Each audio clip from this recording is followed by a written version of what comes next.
Assalamu alaikum. This is Sadia Karam. Dear students, today's chapter name is Making of Pakistan, as you know all.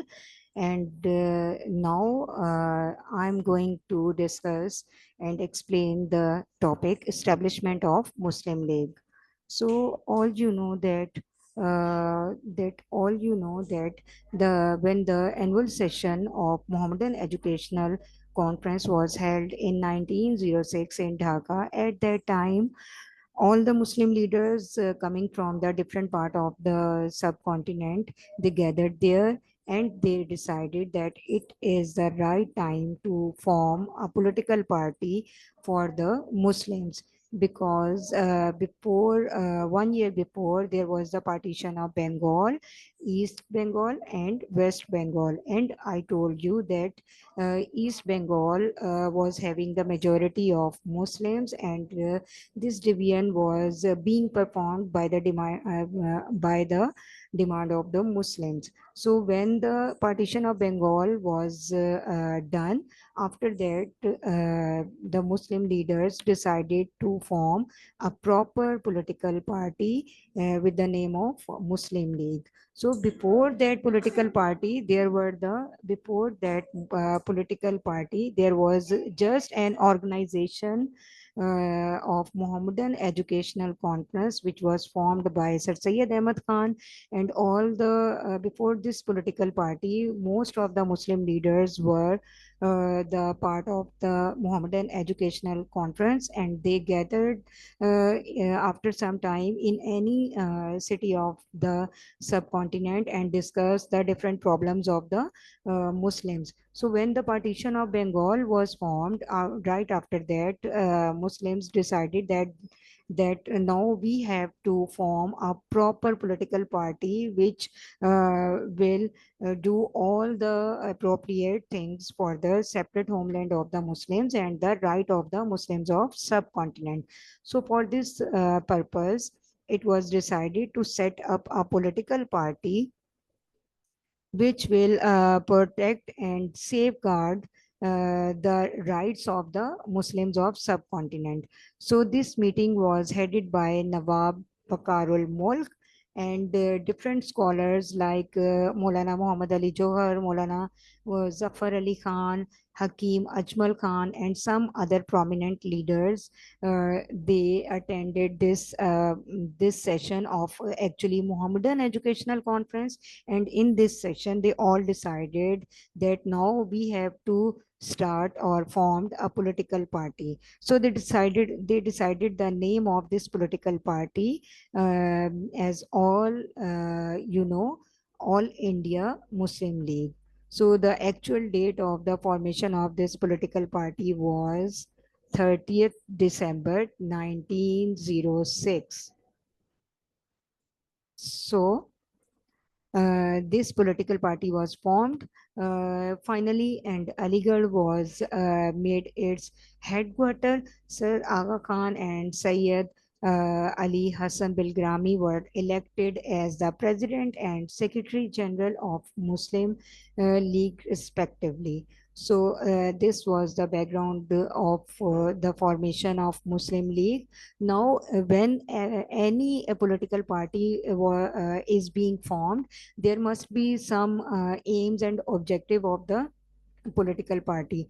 So same was there were so many aims and objective of the establishment of the Muslim League, but one some of the most important objectives of and aims of the Muslim League were: number one, to establish good friendly relations between the British government and the Muslims, and to remove misunderstandings from the minds of the British against the Muslims. So that was the most important objective of a Muslim League, because there were so many conflicts between the British and the Muslims, between the Hindus and the Muslims. But on the very early stage, they decided that first of all they have to abolish all these misunderstandings between the British and the Muslims first of all, because the British were the rulers of the subcontinent, and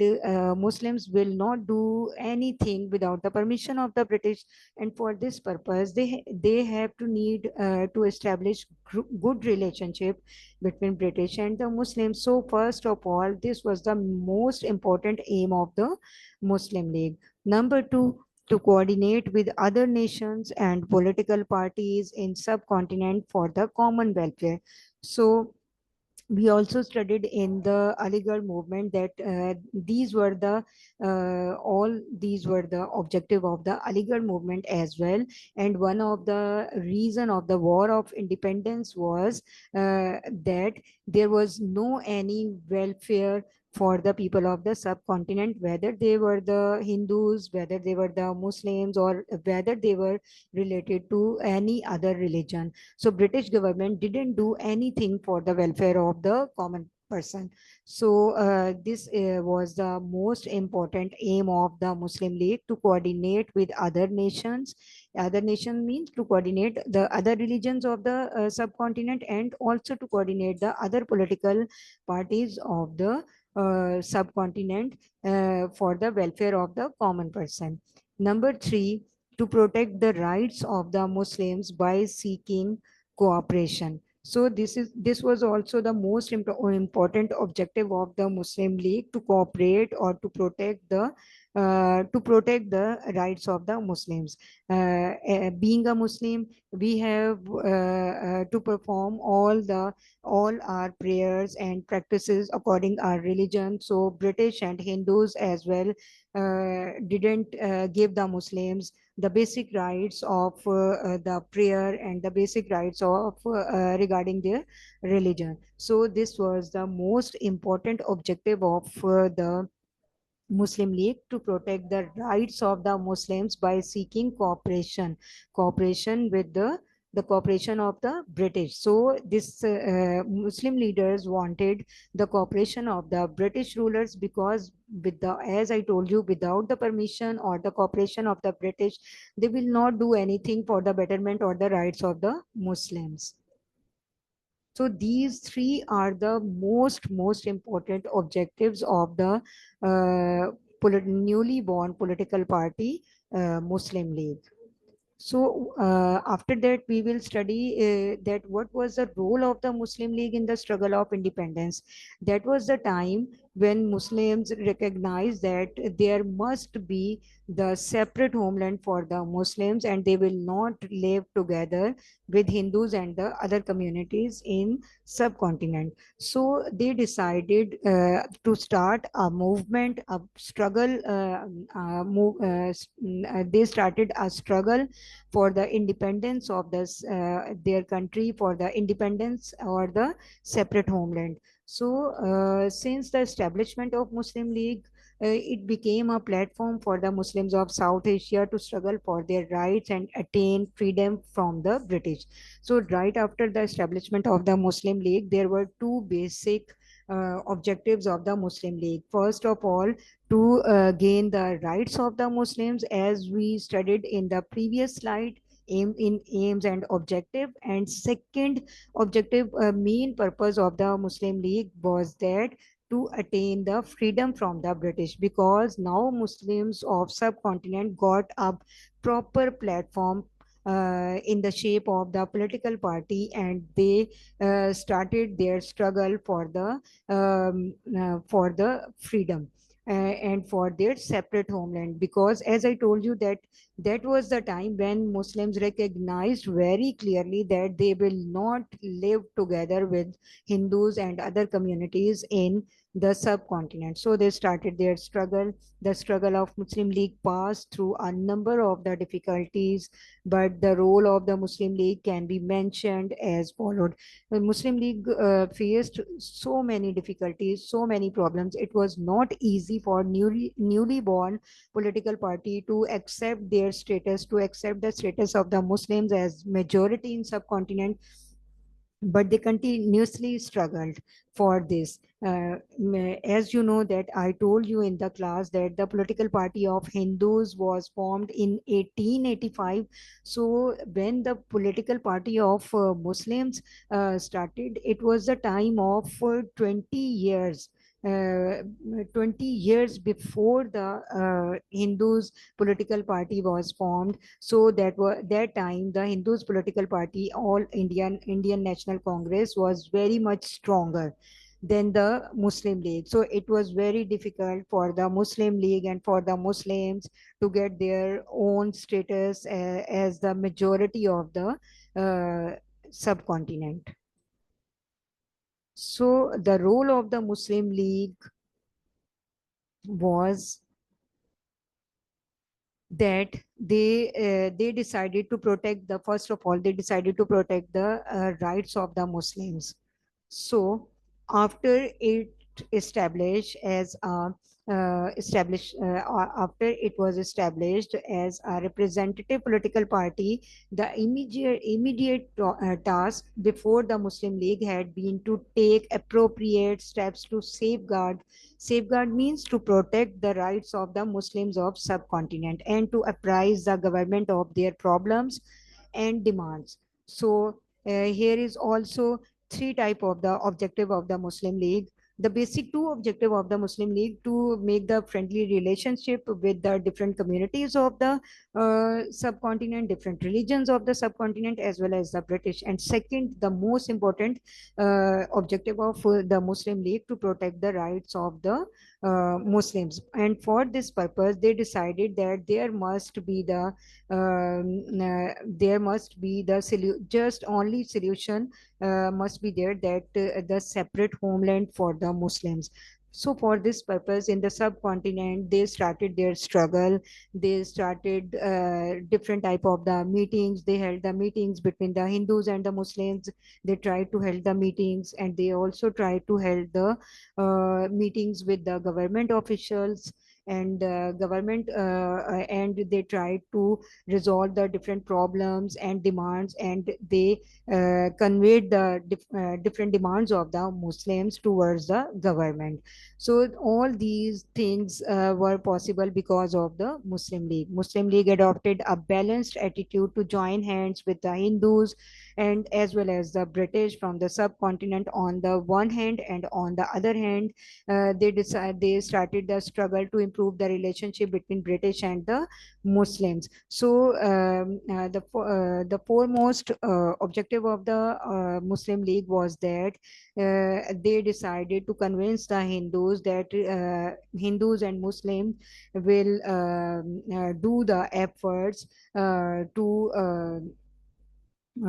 do the efforts to gain the rule of the subcontinent from the British. And on the other hand, they also started the struggle to improve the relationship between the Muslims and the government. So this was the great struggle from the side of the Muslim leaders at the platform of the Muslim League.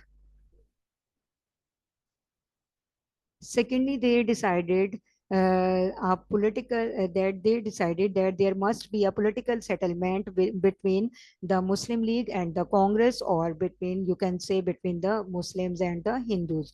So Quaid-e-Azam Muhammad Ali Jinnah joined Muslim League in October 1913. This point is very important.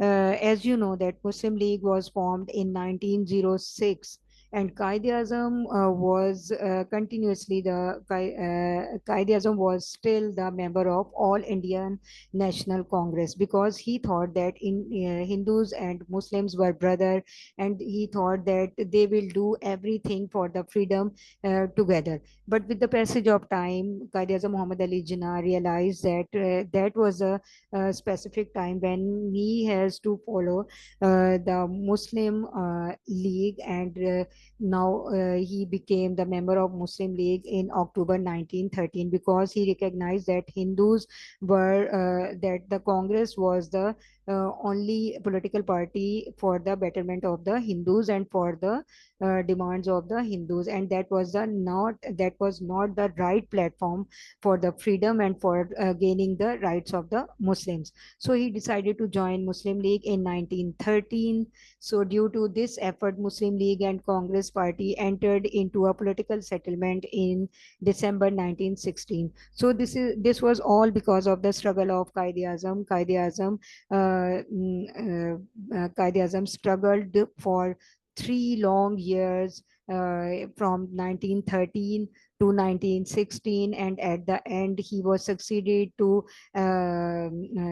held an agreement in Lucknow, that was called Lucknow Pact. Pact means an agreement, and he was succeeded um, uh, to sign this agreement between the Hindus and the Muslims. According to this pact, or according to this agreement, the Congress accepted the independent, separate status of the Muslims, and that was the very big success for Quaid-e-Azam as well as for the Muslim community, because it has a background, and the background is that Muslims and British didn't recognize, British and Hindus didn't recognize the majority of the Muslims. In reality, Muslims were also in majority, same like Hindus in the subcontinent, but always Hindus and British said them that you are in minority, because if they accept the independent status or majority of the Muslim, they have to give the right them to write in the different places of the government, in the different fields of the government as the majority. So they didn't agree with this statement that Muslims are in majority. They said that they are in minority. So this was the great achievement of Quaid-e-Azam, and he struggled for this, and at the end Hindus recognized the separate status of the Muslims, and they recognized the separate electorate for Indian Muslims. So Quaid-e-Azam said to the Hindu leaders that if we will sign sign an agreement, then we will be succeeded for making a separate electorate, separate governments according our religion in the Muslim majority provinces as well as in the Hindu majority provinces. So separate electorate means the separate status of the, to recognize the separate status of the Muslims. So Hindus and Muslims were agreed on this point, and after that the number of the Muslims in the Central Legislative Assembly was agreed to be one-third. So after that, the Muslims gained in the central the power of one-third in the Central Legislative Assembly. Central Legislative Assembly is same like today's our National Assembly. So legislative means the assembly where we will cast the vote and elect our representative and send them for the progress of our country, and they will sit in the provincial government and as well as the national government, national assembly, and they will make the different type of the laws and do the work for the betterment of the country. So the National Assembly will call the Central Legislative Assembly at that time. So in because of the independent status of the Muslims, now Hindus and British agreed to give the Muslims one-third seats in the Legislative Assembly. So, in the two large Muslim provinces of Bengal and Punjab, the strength of the Muslim in legislature was established. So, Muslims were in majority in Punjab province and in Bengal province, and British were agreed to give the Muslims the majority seats in the legislature or in the legislative assembly.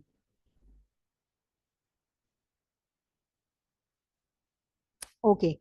The last point was that in the provinces where Muslims were in minority and the Hindus were in majority, their representation is proportion to their population was doubled. So the problem was that when the Muslims were in minority, there will be the government of the other community, and in that specific provincial assembly, Muslim got the very minor seats as the minorities. So, for the after the achievement of Lucknow Pact, the British agreed to give the Muslims in the Muslim minority provinces and in the provincial assemblies that they were agreed that they will give the Muslims the minority seats, but they gained the Muslim gained the double seats there. For example, if the Hindus were in majority in any Muslim in any province, so they will gain the most of the seats, and Muslim will gain the some one or two or three seats according their population on that in that specific province. So that was harmful for the that was harmful for the Muslim majority. So British agreed for giving the seats and for giving the double seats in the Muslim minority provinces. So that's all for today. Hope you will understand this topic. Uh, Take care. Allah Hafiz.